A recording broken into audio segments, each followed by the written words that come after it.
The earliest confirmed bows do not come from written records. They come from the ground, from peat bogs, from riverbanks, from places where wood, by accident, survived. Archaeology rarely preserves organic material. Wood decays, fiber disappears. Time removes what was once flexible and alive. And yet, in parts of northern Europe, the soil created unusual conditions. Waterlogged peat, limited oxygen. Low oxygen slowed decay. Because of this, wood endured. One of the most important discoveries was made in Denmark. In the mid-20th century, archaeologists uncovered bows in a peat bog near Holmegård. These objects are now known as the Holmegård bows. They date to the Mesolithic period, approximately 7,000 to 9,000 years ago. Radiocarbon dating places them in a world long before metal tools, long before cities, long before written language. The bows were not fragments, they were largely intact. That preservation allows careful study. The Holmegård bows were self-bows. A self-bow is made from a single piece of wood. One stave, no lamination, no layered materials. The design appears simple, but it reflects deliberate shaping. The limbs are relatively wide and flat near the tips. The grip section is narrower and thicker. This is not random. The wider limbs distribute stress. The thicker center stabilizes the structure. Even in the Mesolithic, craftsmanship was already present. These early bows were likely made from elm. Elm was available. It bends without splitting easily. Its fibers tolerate tension. But elm was not the only wood later used. In other regions of Europe, especially in later periods, yew became highly valued. The preference for yew was not symbolic. It was structural. Yew has a unique internal composition. The outer layer, the sapwood, handles tension well. The inner layer, the heartwood, handles compression.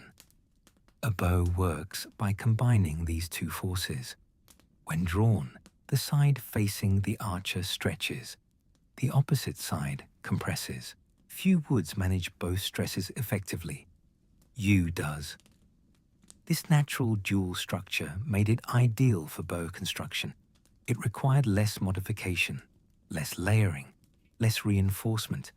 The material itself contained the necessary properties. But the earliest bows, including Holmegård examples, did not yet fully exploit the later longbow design principles. They represent an earlier stage in the evolution of archery technology. Their existence confirms something important.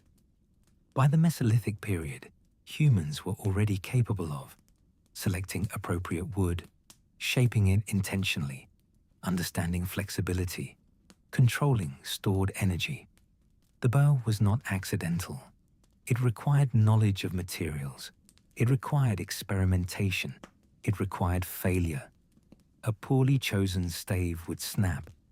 A limb shaped too thin would break under tension. A bow too rigid would not store sufficient energy. Archaeology rarely shows us the failed attempts. It shows us what survived. And what survived suggests accumulated understanding. The Holmegård bows measure roughly 1.5 meters in length. They are not small. They are substantial tools. Their size indicates an intention to maximize draw length. Longer draw length allows greater energy storage. Greater energy storage allows greater projectile speed. Even without written theory, mechanical principles were being applied. The dating of these bows relies primarily on radiocarbon analysis. Organic samples taken from the wood provide an estimated age range. This method is not exact to the year, but it narrows time to a defined prehistoric window. The Mesolithic period, often called the Middle Stone Age in Europe, spans roughly from 10,000 BCE to 5,000 BCE. It follows the last ice age. Glaciers retreated, forests expanded, Large Ice Age fauna diminished. Hunting strategies changed. The bow offered range and precision. Unlike a spear, it did not require close proximity. Unlike a thrown projectile, it allowed repeated use without retrieving the weapon itself. But in this discussion, the emphasis remains on the object, not the hunt, not the outcome. The bow as an artifact, the bow as shaped wood. Its survival in peat bogs is partly accidental. Most bows made in prehistory are gone.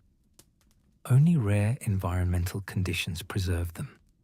This means that the archaeological record is incomplete. The bows we know may not represent the earliest bows ever made. They represent the earliest that survived. It is possible that bow technology developed even earlier. Stone arrowheads from older periods suggest projectile use, but without preserved bows, certainty is limited. Archaeology operates within those limits. Evidence defines what can be stated confidently. Speculation remains secondary. The Holmegård finds provide clarity. They demonstrate that by the Mesolithic, bow design was already refined enough to create functional, durable weapons from a single stave. The shaping technique shows intentional tapering. The grip area differs from the limbs. The ends narrow in preparation for string attachment. Each detail reflects planning, not improvisation. The selection of wood also reflects environment. Northern Europe's forests offered elm and other flexible species.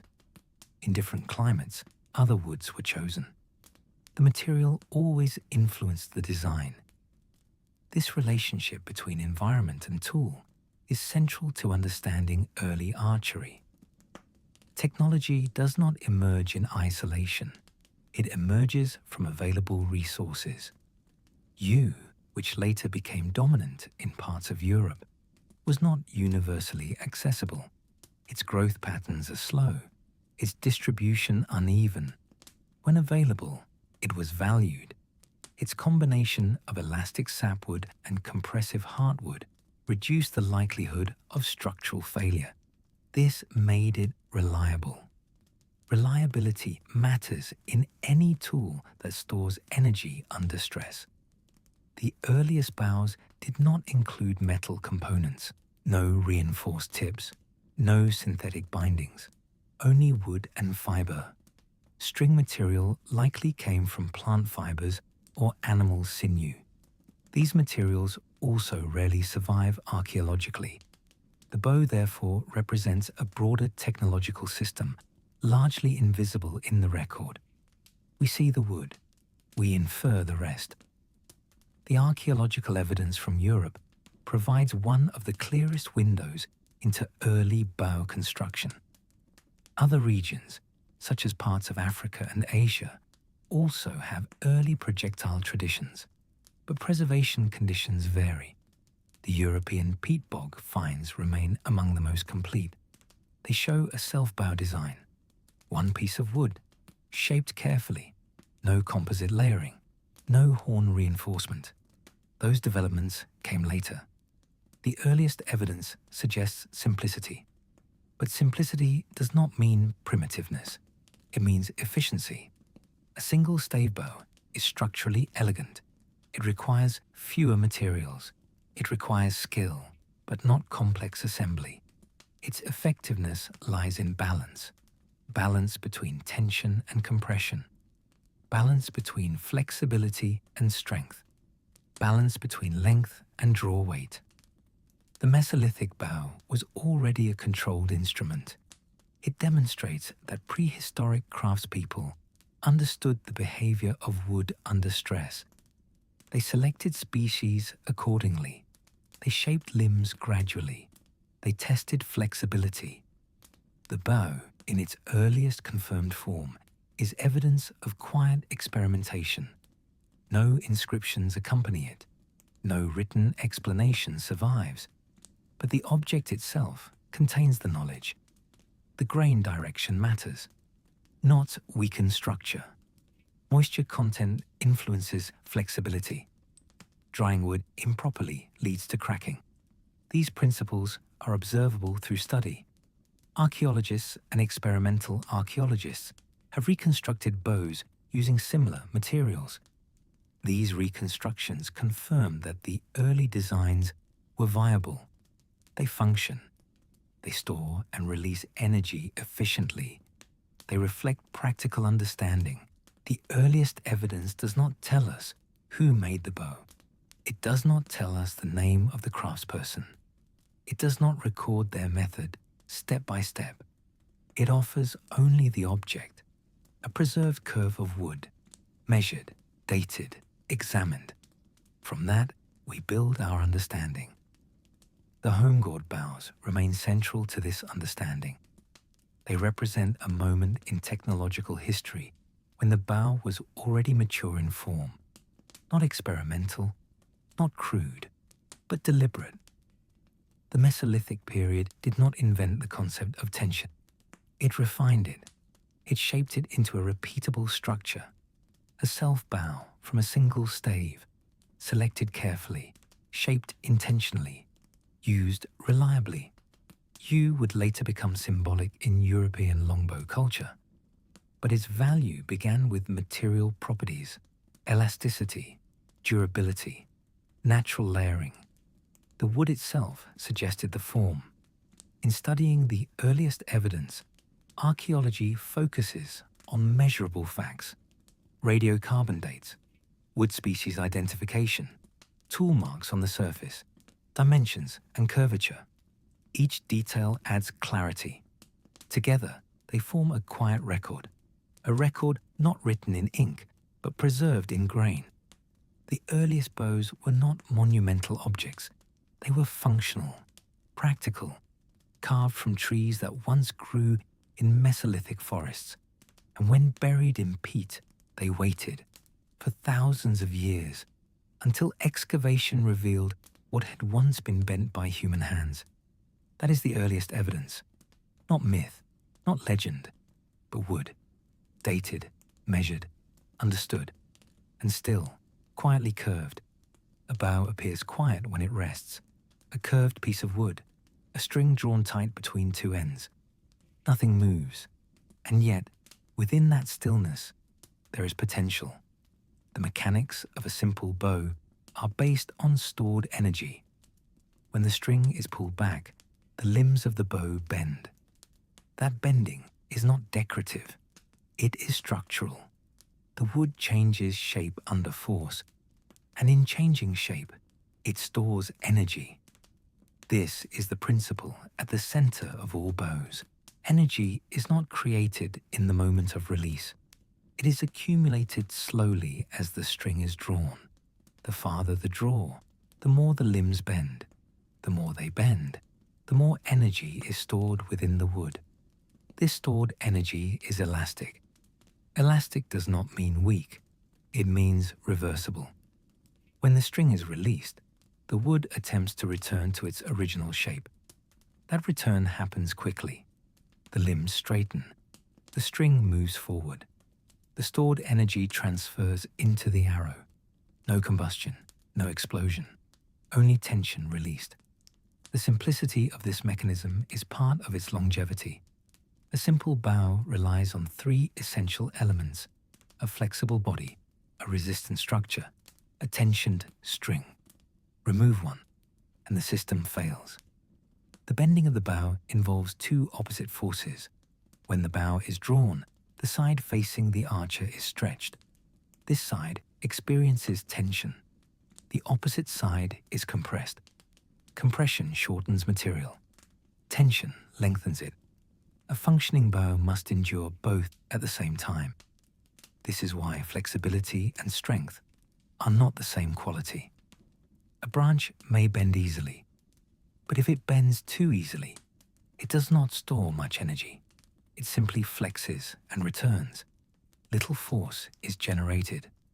On the other hand, a piece of wood that is extremely strong may resist bending entirely. If it does not bend, it cannot store energy, and if forced, it may snap.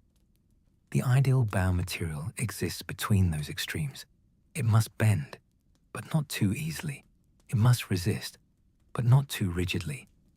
This balance between flexibility and strength is the core of bow mechanics.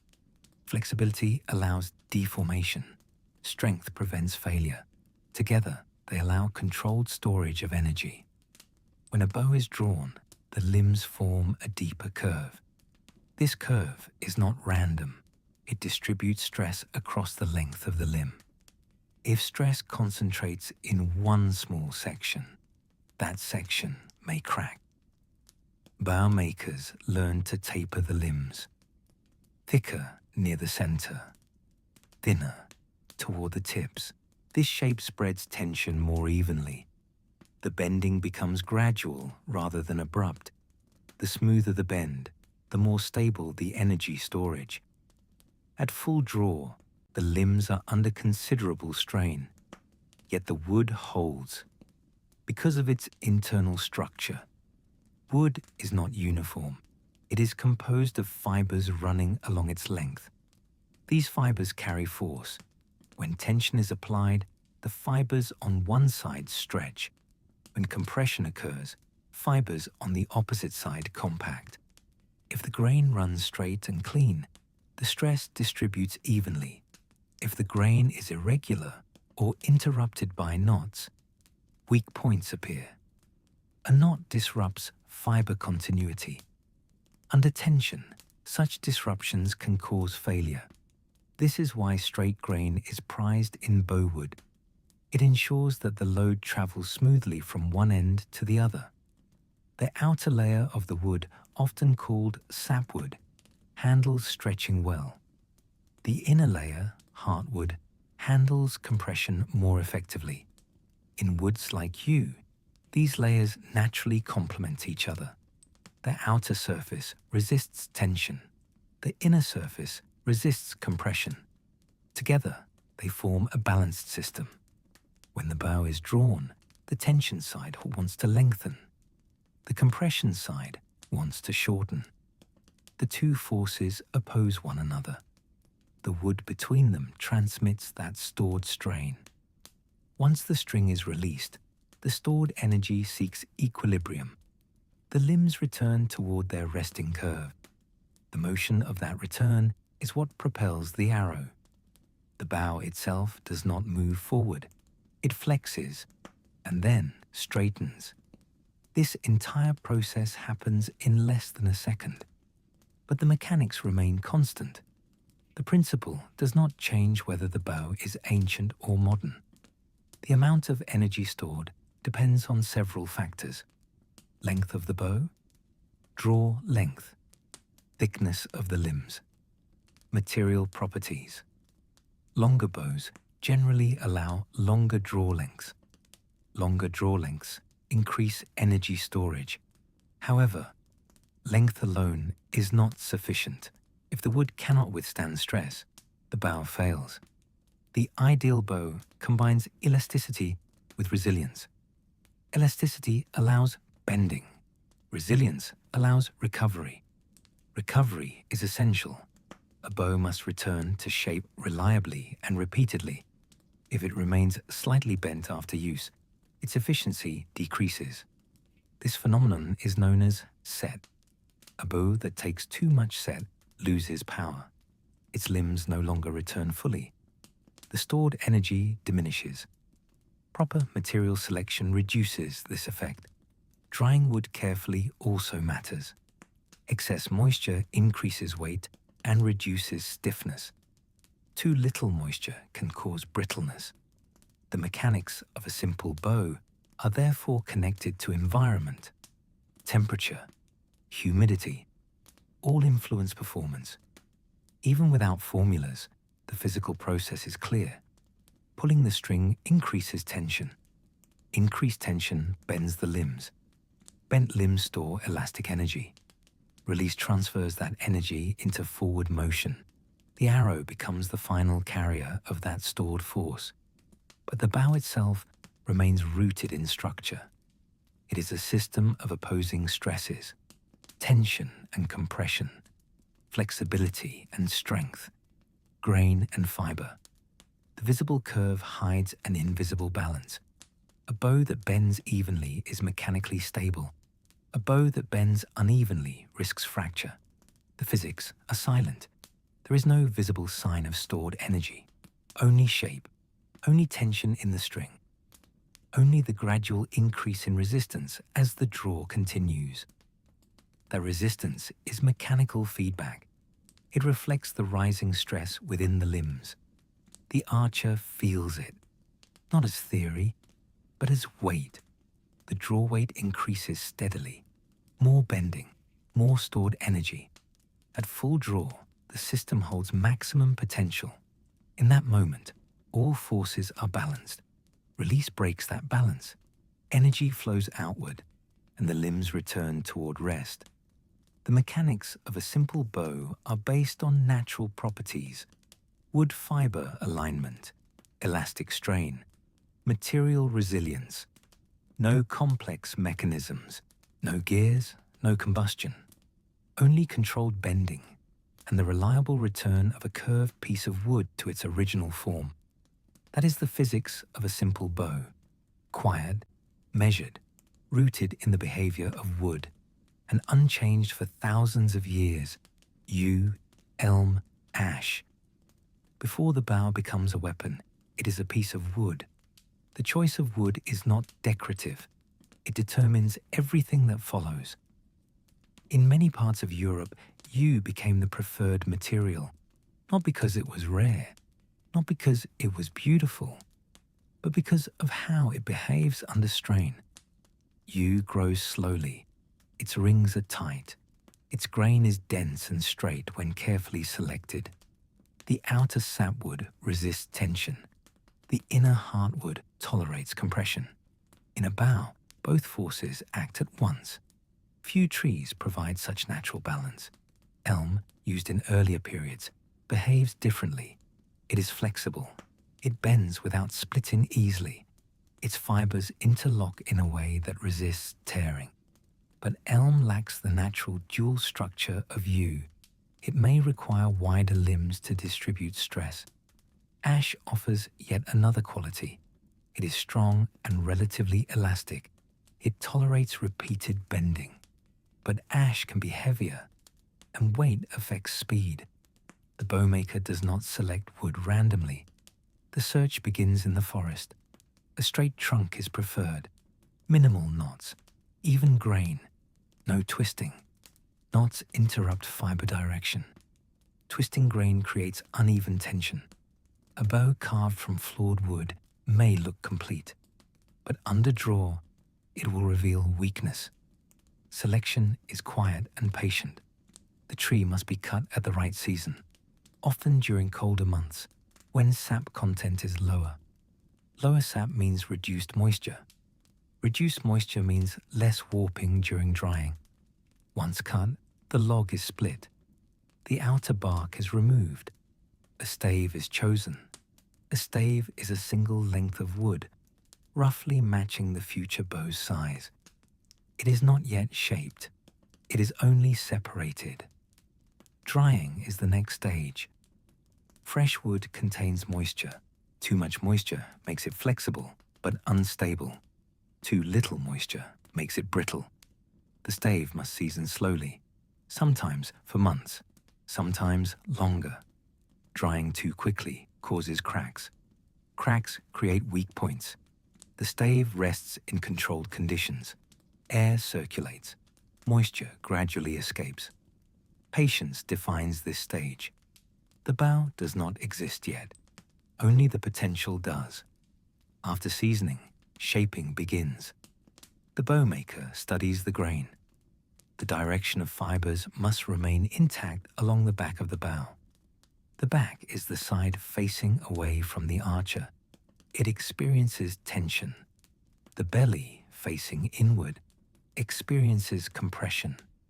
Removing wood from the wrong side can disrupt the balance. Traditional tools vary by period. In prehistoric contexts, stone blades, scrapers. Later, metal knives and draw knives. In medieval Europe, iron tools became common. A draw knife removes wood in long strokes. A rasp smooths irregularities. A scraper refines shape. Each removal of wood changes flexibility. Too much removal weakens the limb. Too little makes it rigid. The shaping is gradual. Often, the bow is tested repeatedly during carving. This process is known as tillering.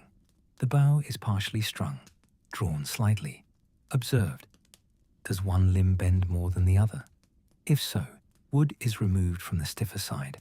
The goal is symmetry. Both limbs should bend evenly. Even bending distributes stress uniformly. Uneven bending risks fracture.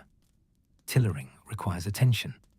The bowmaker watches the curve carefully, not through measurement alone, but through observation. The curve should be smooth, no sharp angles, no sudden flat sections. A smooth arc signals balanced tension. Craftsmanship lies in restraint. Every cut removes material that cannot be replaced. The stave becomes narrower at the tips. The handle area remains thicker. This creates leverage. The string attaches at notches carved near the tips. Those notches must be clean. Too deep weakens the limb. Too shallow risks slipping.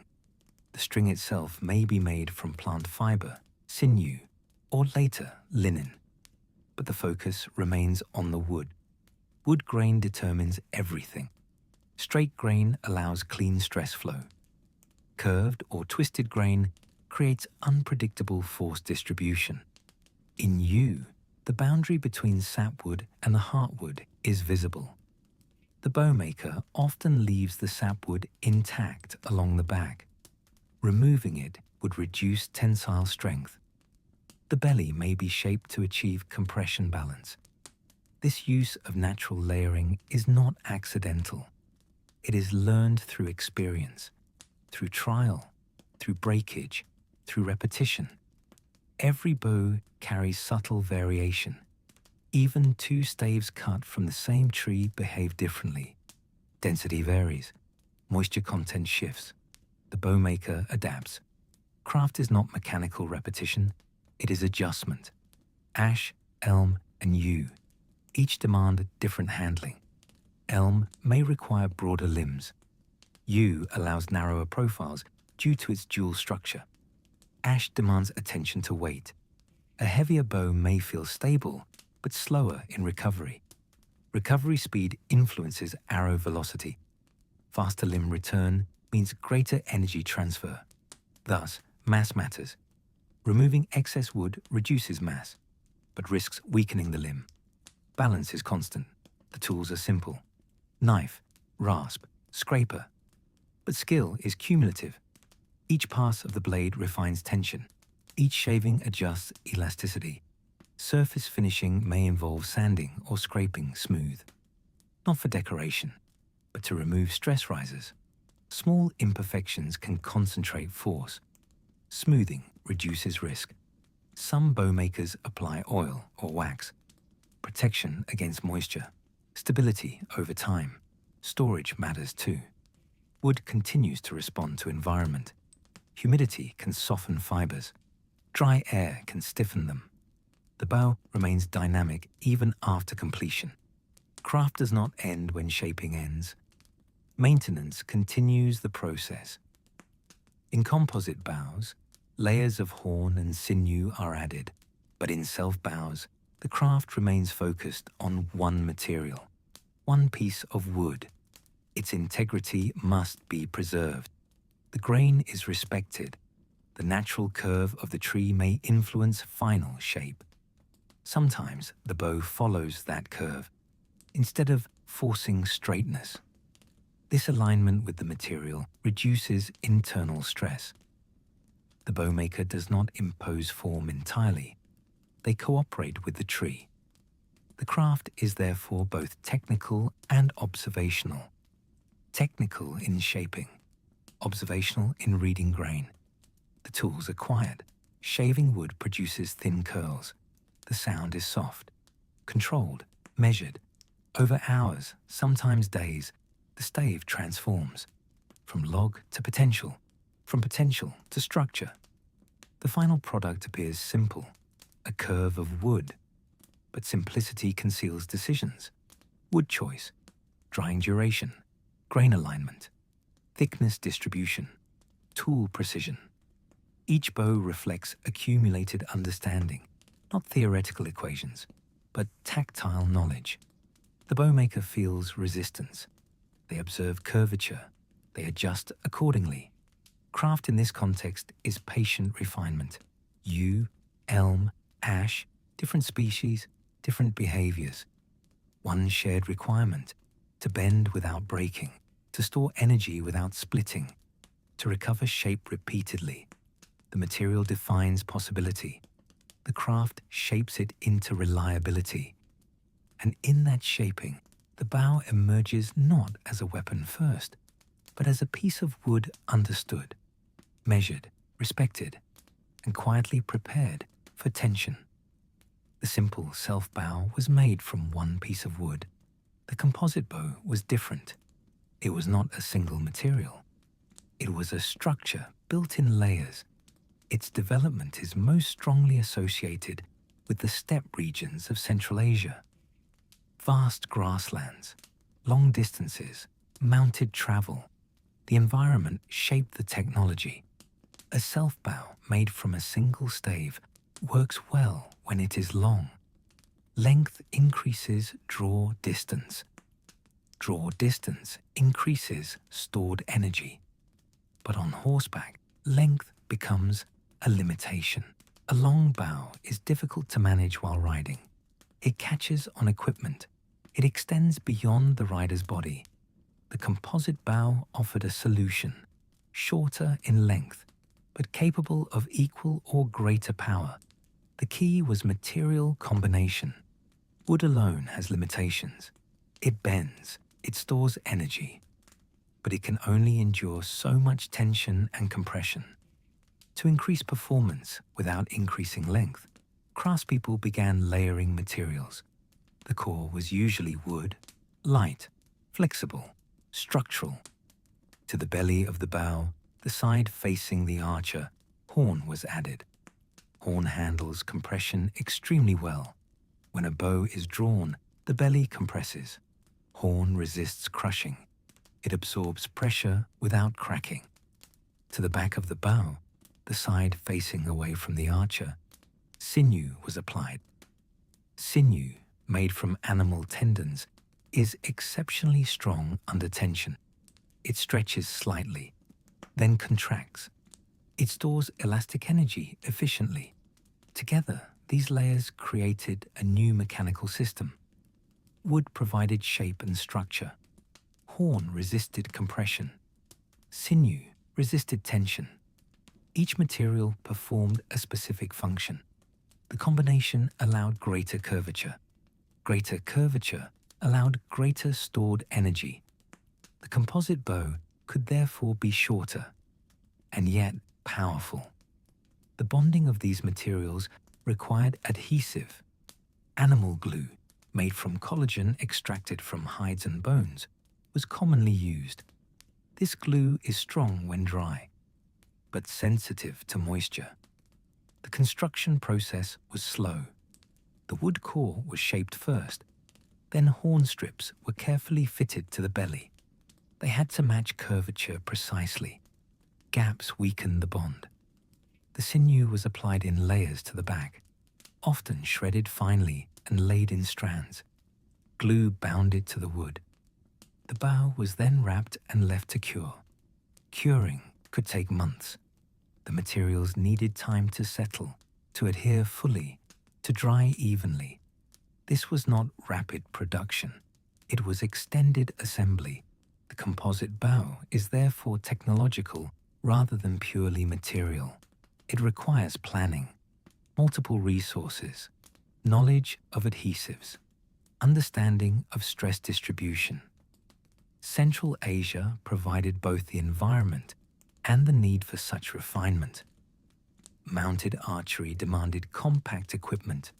The bow had to function while seated on horseback. It had to clear the rider's body. It had to draw efficiently in limited space. The composite bow met these demands. Its recurved shape, where the tips curve away from the archer when unstrung, increased stored energy further. When strung, the limbs bend into a more extreme arc. This increases tension even before the draw begins. Pre-stressed limbs store more energy per unit length. The technology is deliberate. Layered construction allows manipulation of force in ways single wood cannot. But the composite bow introduced vulnerability. Animal glue is sensitive to humidity. Moisture weakens adhesive bonds. In dry climates, the composite bow performs reliably. In humid environments, the glue may soften. Layers may separate. This climatic sensitivity influenced distribution. Composite bows thrived in arid and semi-arid regions, steppe zones, deserts, cold, dry climates. In wetter regions of Europe, self-bows remained dominant for longer periods. Not because they were inferior, but because they were more tolerant of moisture. The composite bow reflects environmental adaptation. Technology adjusted to climate. In regions where humidity was low, glue remained stable. Where rainfall was frequent, maintenance became more demanding. Protection was necessary. Bows were often wrapped in bark, leather, or birch bark coverings to reduce moisture exposure. These coverings served both structural and environmental purposes. The recurved form of many composite bows is visually distinctive. The limbs curve forward at the tips when unstrung.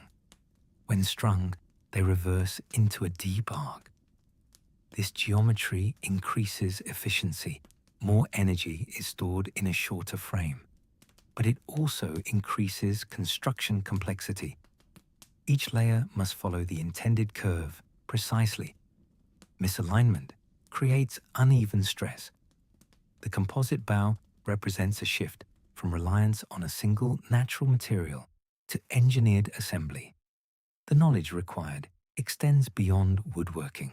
It includes horn shaping, sinew preparation, adhesive chemistry, humidity control, structural balancing. The bow becomes a product of coordinated materials science.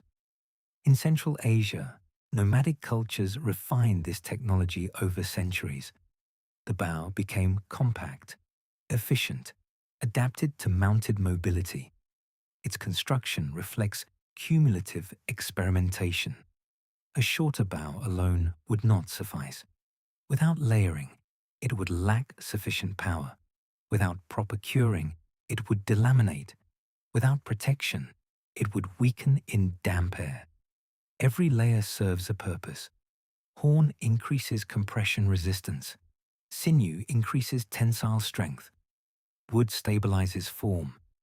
Glue binds system to system. Each function is distinct. Remove one, and performance declines.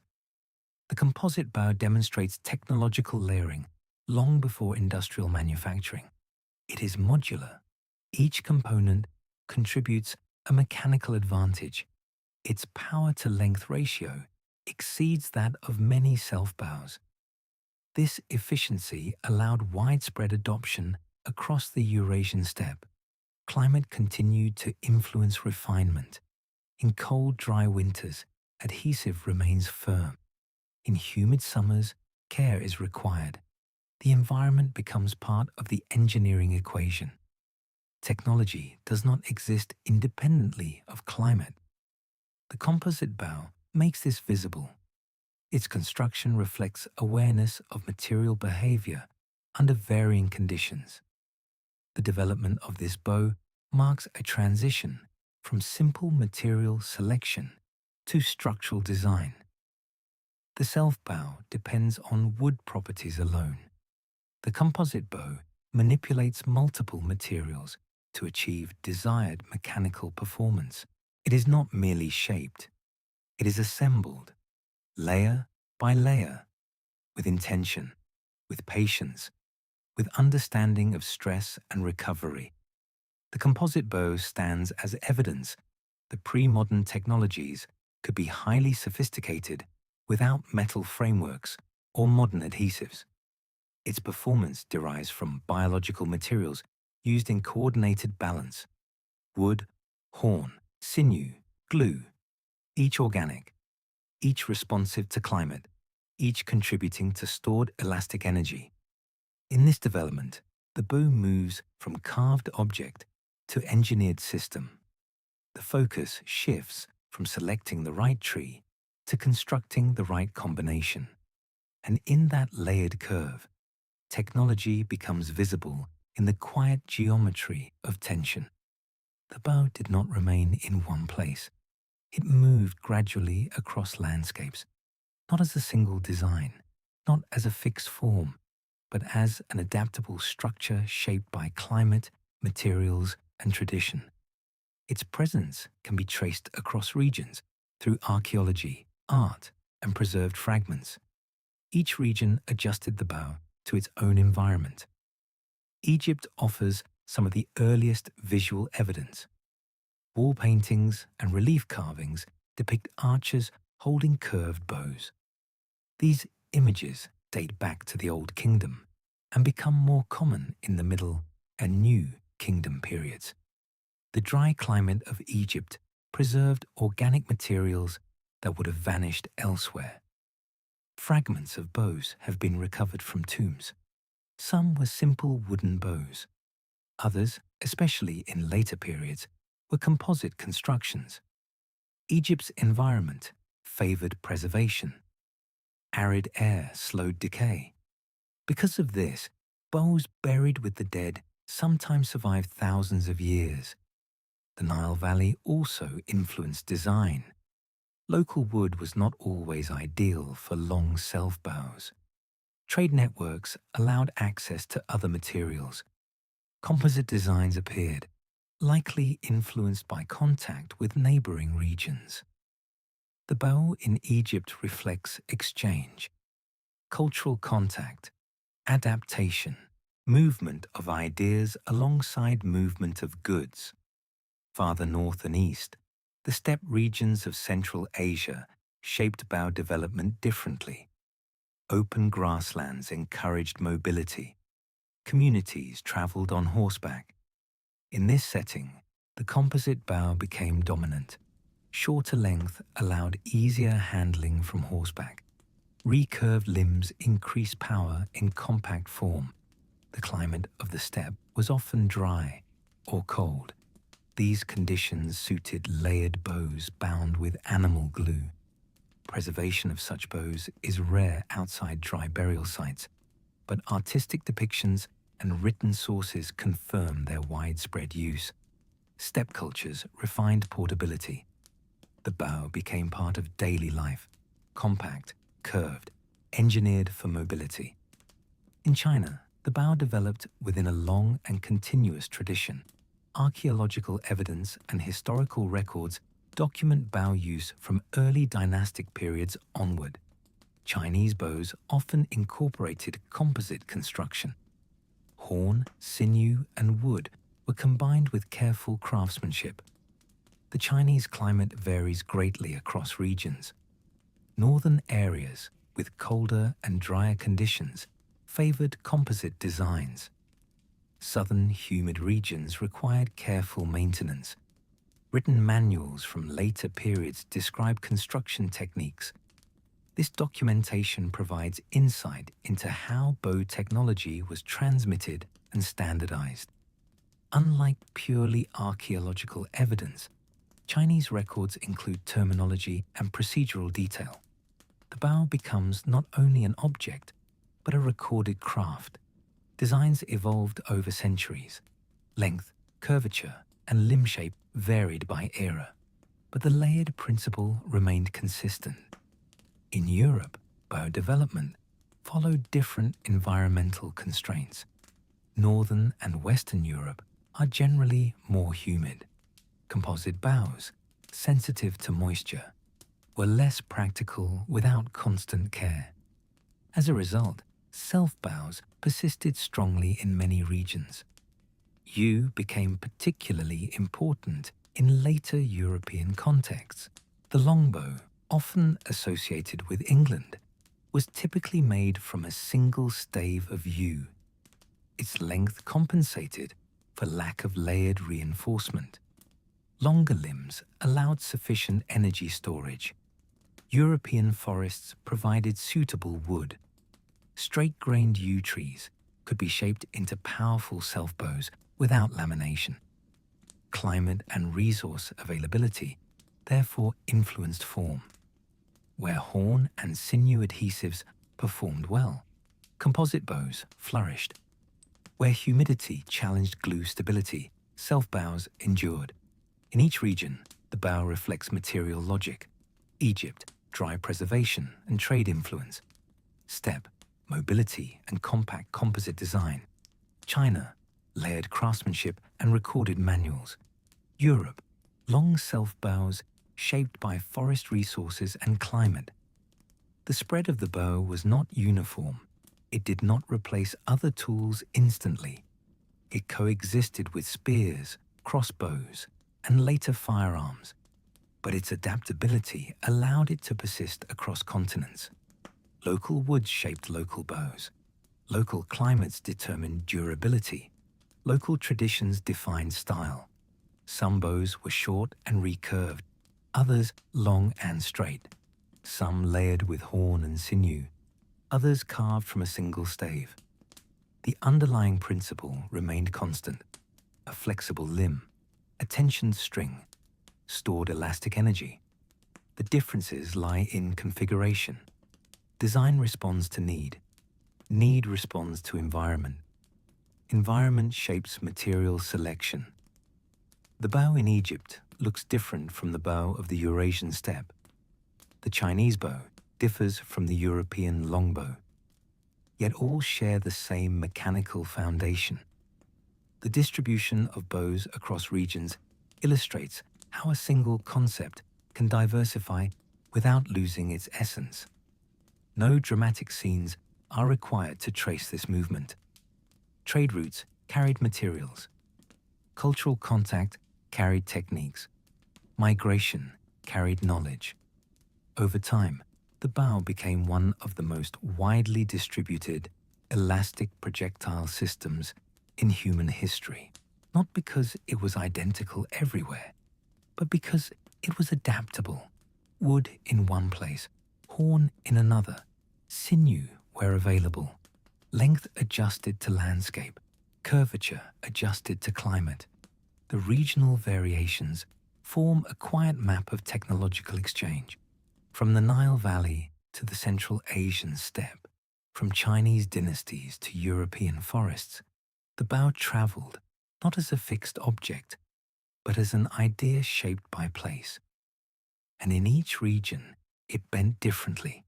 In England, the bow reached a particular form: long, straight in profile when unstrung, made from a single stave of wood. This form is commonly called the longbow. It was not the only bow in Europe, but in England it became standardized. The defining feature of the longbow was its height. Many examples were approximately equal to the height of the archer, often between 1.8 and 2 meters in length. The length was not aesthetic, it was mechanical. A longer bow allows a longer draw. A longer draw allows more stored energy. Without composite layering, length compensated for structural limitation. Yew was the preferred material. Its natural combination of sapwood and heartwood made it suitable for powerful self-bows. The sapwood formed the back. The heartwood formed the belly. This arrangement used the natural properties of the tree. The design was relatively simple in shape, D-shaped in cross-section, flat on the back, rounded on the belly. The limbs tapered gradually toward the tips. The simplicity allowed repeatability. This is where standardization becomes visible. By the late medieval period, England had developed organized production. Longbows were not individual curiosities. They were manufactured in quantity. archaeological evidence from the Mary Rose, a Tudor warship that sank in 1545, provides well-preserved examples. These bows were similar in length and form. They suggest regulated dimensions. Consistency matters when production scales upward.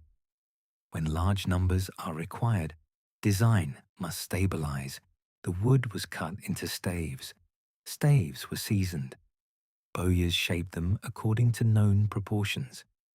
The process followed familiar steps: selection of straight-grained yew, seasoning, rough shaping, tillering, finishing. The dimensions were not random. Draw weight requirements influenced thickness. Higher draw weight required thicker limbs. Thickness required careful balancing to prevent failure. The longbow demanded strength from the archer. Draw weights could exceed 100 pounds. This required physical conditioning. Skeletal remains of medieval English archers show signs of asymmetrical development. Bone structure adapted to repeated strain. The bow's requirements influenced the body. Training began early. In some periods, archery practice was legally encouraged. The bow was not only an object, it was part of a broader system of preparation. Standardization also influenced arrow production. Arrows had to match bow strength, spine. The stiffness of the arrow shaft had to correspond to draw weight. Mass production extended beyond the bow itself. Supply chains formed. Yew was not always locally abundant in sufficient quantity. Trade networks imported staves from continental Europe. The demand for consistent material encouraged regulated sourcing. Standardization simplified repair and replacement.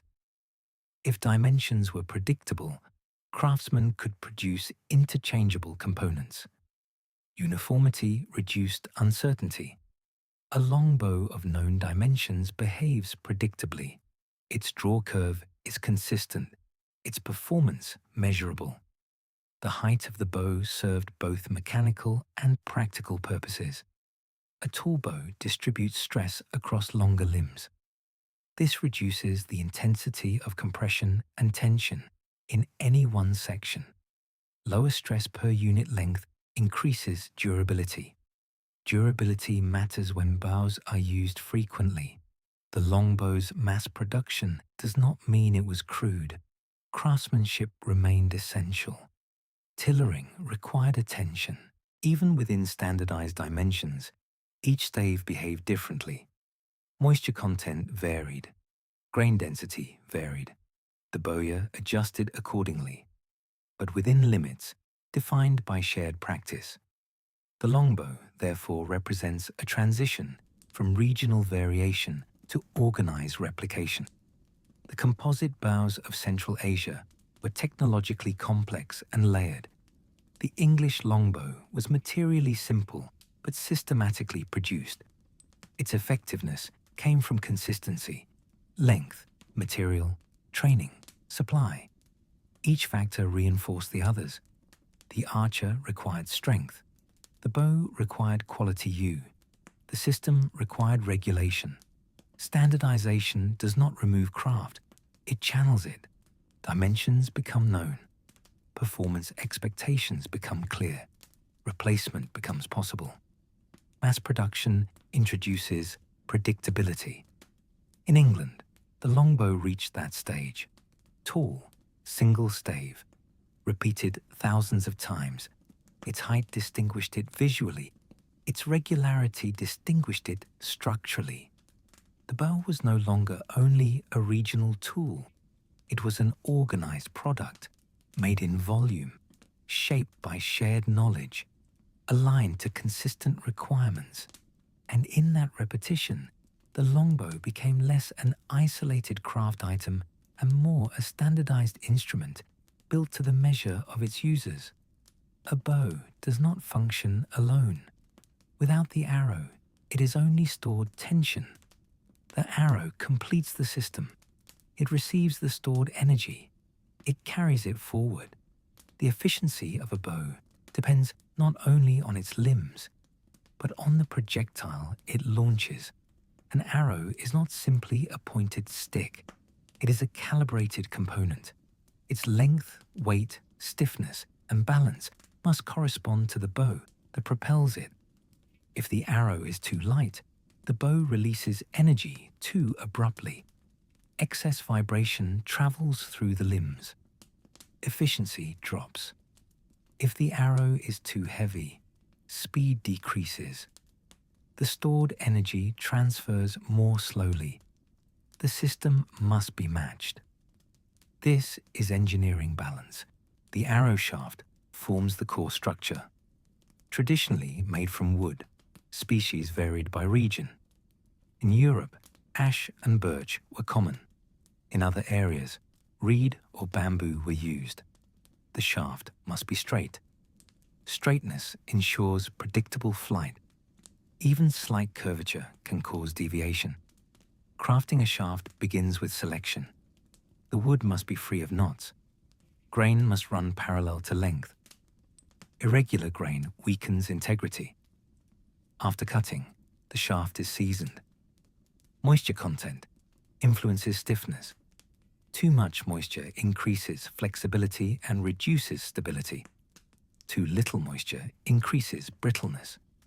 The shaft must dry evenly. Once dried, it is shaped and smoothed. Diameter is reduced gradually. Uniform thickness is important. But slight tapering may be introduced. Tapering influences balance. Balance determines flight behavior. An arrow's center of mass is rarely exactly central. It is usually forward of center. This is known as front of center balance. Forward weight stabilizes flight. The arrow naturally aligns point first in motion. The addition of a metal or stone tip increases forward mass. These tips are not only cutting implements, they are weight distribution tools. Different tip designs alter performance.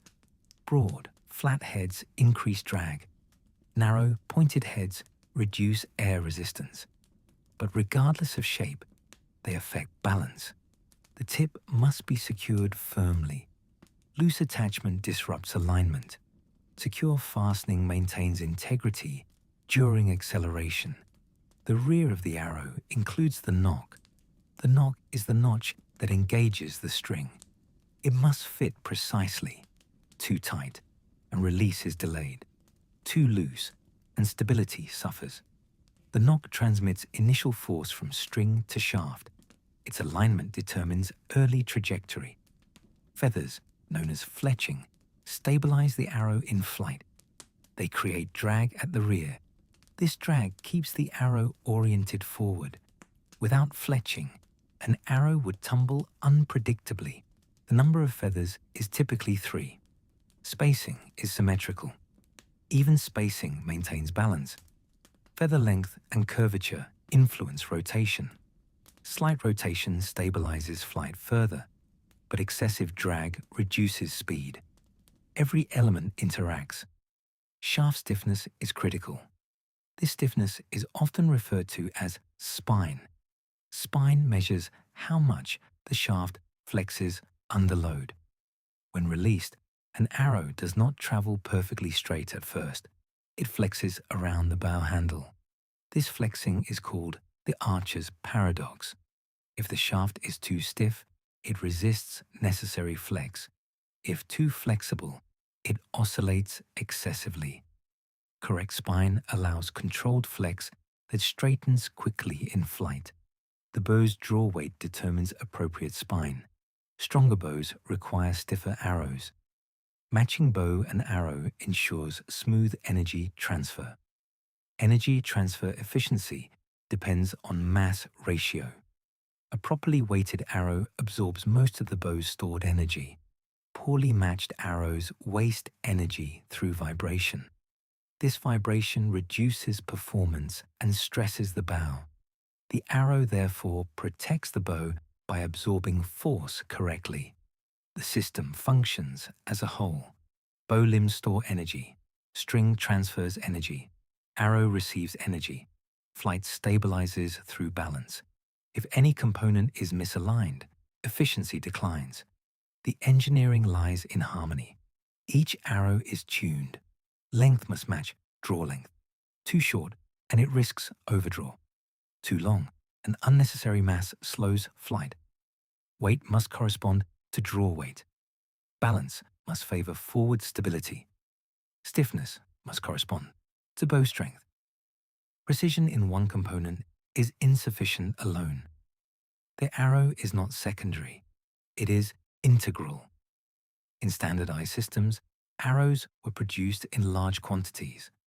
But even in volume production, specifications were controlled.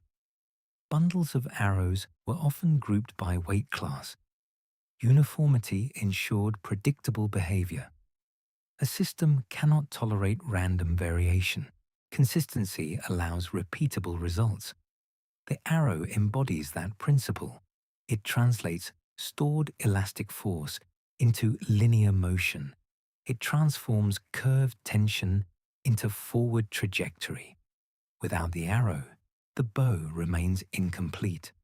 The engineering integrity of the system depends on equilibrium. Shaft, tip, fletching, nock. Each component supports the others. The arrow's straight line in flight is the visible result of invisible balance. Balance between mass and stiffness. Balance between forward weight and rear drag.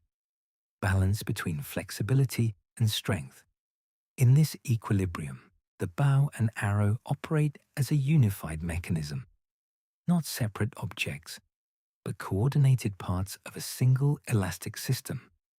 And when properly matched, the release is smooth, the transfer efficient, the motion stable. A curved limb becomes a straight path. A bow is not permanently under tension. It is only under tension when strung. When the string is attached and drawn tight, the limbs bend even at rest. This resting bend stores a small amount of energy continuously. Over time, that constant strain affects the material. For this reason, many traditional bows are unstrung when not in use. Unstringing removes stress from the limbs. It allows the wood to return closer to its natural shape. Without the string, the bow relaxes. This relaxation slows structural fatigue. Wood is elastic, but not perfectly elastic. Repeated or prolonged stress can cause permanent deformation. This deformation is known as set. A bow that takes excessive set loses efficiency. Its limbs no longer return fully to their original curve. Stored energy decreases. By removing the string between uses, the bow experiences stress only during active shooting. This extends its working life. Composite bows are even more sensitive. Their layers of horn and sinew are bound by adhesive. Continuous strain can weaken bonding over time. Allowing the bow to rest reduces internal stress within each layer. Storage position also matters. A bow should not lean unevenly against a surface for long periods. Uneven support may cause slight warping. Horizontal storage or vertical suspension from the handle distributes weight more evenly. The goal is stability. Form must remain symmetrical. A twisted limb affects performance. An uneven curve increases localized stress. Humidity is one of the most significant environmental factors. Wood absorbs moisture from air. When humidity rises, wood fibers swell. When humidity drops, they contract. Repeated expansion and contraction weakens internal structure. Excessive moisture softens fibers. A softened limb bends too easily. Energy storage decreases. Too little moisture increases brittleness. Dry wood may crack under tension. The ideal storage environment maintains moderate humidity. Stable conditions reduce dimensional change. Composite bows are particularly vulnerable to humidity. Animal glue, used to bond horn and sinew, is water-soluble. High moisture weakens adhesive strength. Layer separation may occur. For this reason, composite bows were often protected with coverings of leather or bark. These coverings shielded the bow from sudden moisture exposure. Temperature also influences material behavior. Heat softens adhesives. Extreme heat may weaken glue bonds in composite bows. Cold temperatures increase stiffness in wood. A cold bow feels more rigid. Drawing it in very low temperatures may increase risk of fracture. Gradual acclimation is preferable. Allowing a bow to adjust to ambient temperature reduces sudden stress changes. Rapid transitions from cold outdoors to warm indoors create internal strain. Condensation may form on surfaces. Moisture enters grain. Controlled storage avoids these extremes. The bow remains a dynamic material. Even after construction, it responds continuously to environment. Care is therefore preventive. Inspection is part of maintenance. Small cracks in the belly may indicate compression damage. Raised splinters on the back suggest tension failure. Early detection prevents catastrophic breakage. The string itself requires care. A frayed string alters release consistency. Uneven tension affects arrow flight. Replacing worn strings protects both bow and user. Waxing natural fiber strings reduces moisture absorption. Lubrication reduces friction. Simple measures preserve structural balance. In long-term storage, bows are typically kept unstrung. They rest in a neutral state. Minimal curvature. Minimal stress. This neutral state preserves original tiller, the balanced bend established during shaping.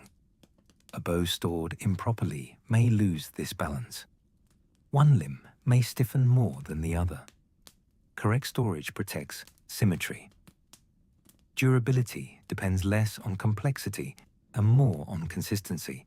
Stable humidity, moderate temperature, minimal continuous strain. Protection from sudden environmental shifts. The bow is a tool that stores force, but it cannot remain under force indefinitely. Release between uses ensures longevity. Unlike metal springs, wood and organic adhesives are living materials. They age, they respond, they fatigue gradually. Care slows that process. Proper storage extends usable life, not by strengthening the bow, but by preventing unnecessary stress. Unstringing reduces constant compression and tension. Controlled climate reduces expansion and contraction. Balanced support preserves shape. Durability is not accidental. It results from restraint. The bow performs under tension. It survives through rest. And in that alternation between strain and recovery, its lifespan is defined. The bow did not disappear suddenly. It was not replaced in a single year, nor in a single region. The transition to firearms was gradual. For centuries, bows and early guns coexisted. The earliest handheld firearms appeared in Europe during the late Middle Ages. They were simple devices, metal tubes mounted on wooden stocks, ignited by match or spark. Their operation was slow, their accuracy inconsistent. Reloading required time. Compared to a trained archer, early firearms were not immediately superior. An experienced archer could shoot multiple arrows in the time it took to reload a primitive firearm. The bow had advantages. It required no gunpowder supply. It produced no smoke cloud. It functioned quietly. It remained reliable in varied weather, provided it was cared for. But firearms offered different strengths. They required less lifelong training. Archery demands conditioning from an early age. Muscle development takes years. Skill requires repetition. A firearm, though technically complex, reduces physical demand on the user. It transfers power from stored elastic energy to chemical combustion. Gunpowder stores energy in a compact form. When ignited, it releases energy rapidly. This energy propels a projectile without requiring muscular draw strength. As firearm mechanisms improved, ignition became more reliable. Barrels became more consistent. Manufacturing techniques advanced. With these improvements, firearms gained stability. The social structure also influenced adoption. Centralized states preferred weapons that could be issued to large numbers of recruits without decades of preparation. Standardization favored firearms. Powder and shot could be measured and distributed. Training periods shortened. The bow required cultural continuity. The firearm required supply chains. Supply chains proved easier to organize in expanding early modern states. Technological change rarely occurs for a single reason. It is shaped by economy, logistics, and organization. The bow was mechanically efficient, but its effectiveness depended heavily on the archer's body. Firearms separated weapon performance from physical conditioning. As metallurgy improved, firearms gained durability and power. They penetrated armor more reliably. They extended effective range in certain conditions. Over time, their advantages became decisive, yet the transition was uneven. In parts of Asia, bows remained in use alongside firearms for centuries. Composite bows retained value in mounted contexts. In regions where firearms were difficult to maintain or gunpowder supply unreliable, bows persisted. The replacement was not instantaneous. It was layered. In Europe, by the 17th century, firearms had largely overtaken bows in organized military contexts, but in hunting and regional practice, bows remained. Technological evolution does not erase earlier forms immediately. It reassigns them. The bow shifted from primary battlefield instrument to secondary tool, from military standard to cultural tradition. In some societies, archery continued as ceremonial practice. In others, it remained part of local hunting traditions. The bow's disappearance was therefore partial, not absolute. It left the center of mass warfare. It did not leave human use entirely. The reason technology changed was not only power, it was scalability. Firearms could be manufactured in standardized parts. Barrels, locks, triggers. Interchangeability increased over time. Bows required organic material. Wood quality varied. Grain varied. Moisture influenced performance. Firearms, while also sensitive to environment, could be mass-produced more predictably. Industrialization accelerated this shift. By the 18th and 19th centuries, manufacturing systems favored metal over wood for large-scale armament. The bow did not compete on industrial terms. Its strength was craftsmanship. Its limitation was dependence on organic variability. Yet even as firearms dominated, archery survived in structured forms. In Japan, Kyudo preserved bow tradition as disciplined practice. In parts of Central Asia, mounted archery continued as cultural identity. In Europe, recreational archery clubs emerged. The bow transitioned from necessity to discipline, from military instrument to sport. The mechanical principle remained unchanged.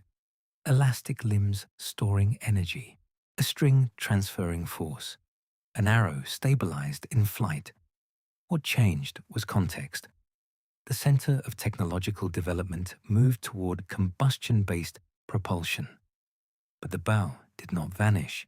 It adapted to new roles.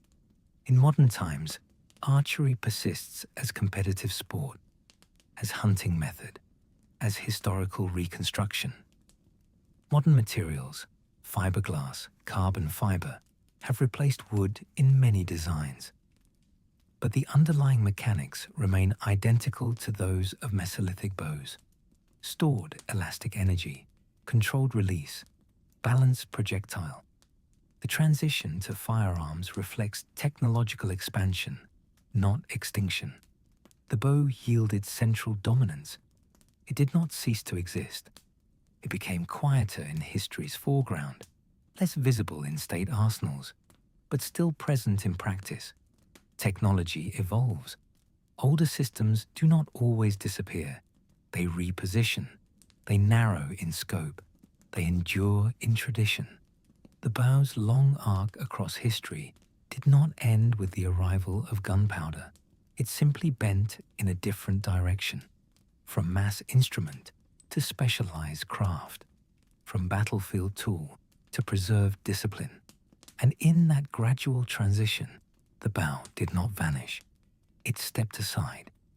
The bow is no longer central to warfare. Its role has changed.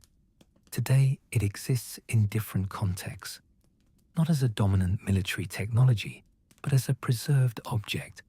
In sport, the bow is standardized and regulated. Modern target archery uses equipment built from layered composites, fiberglass, carbon fiber, laminated woods. Recurve bows and compound bows dominate competitive events. Their shapes differ from early self-bows and traditional composites, but the principle remains identical. Elastic limbs store energy. A string transfers it. An arrow carries it forward. International competitions measure precision. Distance is fixed. Target size is regulated. Scoring systems quantify performance. The bow functions within a controlled environment. Variables are minimized. Wind, temperature, and distance are measured. The object becomes instrument rather than tool of survival. Traditional craftsmanship also continues. Some bowyers still work with yew, ash, or elm. They follow historical techniques. They shape staves by hand. They tiller carefully. They respect grain direction. In this context, the bow is not mass-produced. It is individually crafted. The process mirrors earlier centuries. Selection of wood, seasoning, shaping, testing. The finished bow reflects both material and maker. These traditional bows are often used in historical reenactment or traditional archery disciplines. The emphasis lies in continuity of technique. The bow becomes a link to past practice. Archaeology also plays a role in the bow's modern existence. Recovered artifacts are studied carefully. Dimensions are recorded. Tool marks are analyzed. Radiocarbon dating establishes chronology. Preserved bows from peat bogs, tombs, and shipwrecks provide measurable evidence. These objects are conserved in controlled museum environments. Humidity and temperature are regulated.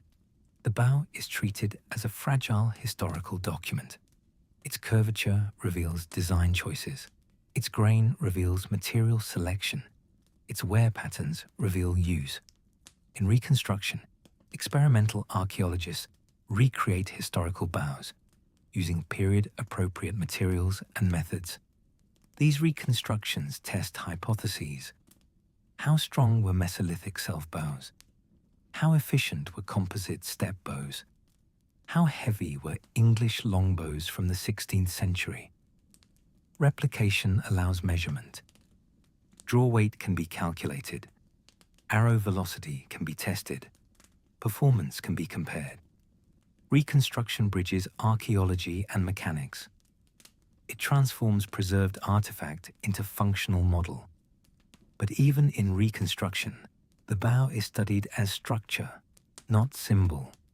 It becomes evidence of technological knowledge. Modern archery also incorporates advanced materials. Carbon fiber limbs reduce weight while increasing strength. Synthetic strings resist humidity. Precision machining standardizes components. Yet the fundamental principle has not changed since the Mesolithic period. Elastic deformation, energy storage, controlled release. The bow today exists simultaneously in multiple forms, as competitive sporting equipment, as handcrafted traditional object, as archaeological specimen, as reconstructed historical technology. It no longer dominates battlefields. It no longer shapes state policy. But it remains mechanically relevant. Its continued presence demonstrates durability of design. Few technologies persist across millennia with such structural continuity. The bow's simplicity supports longevity.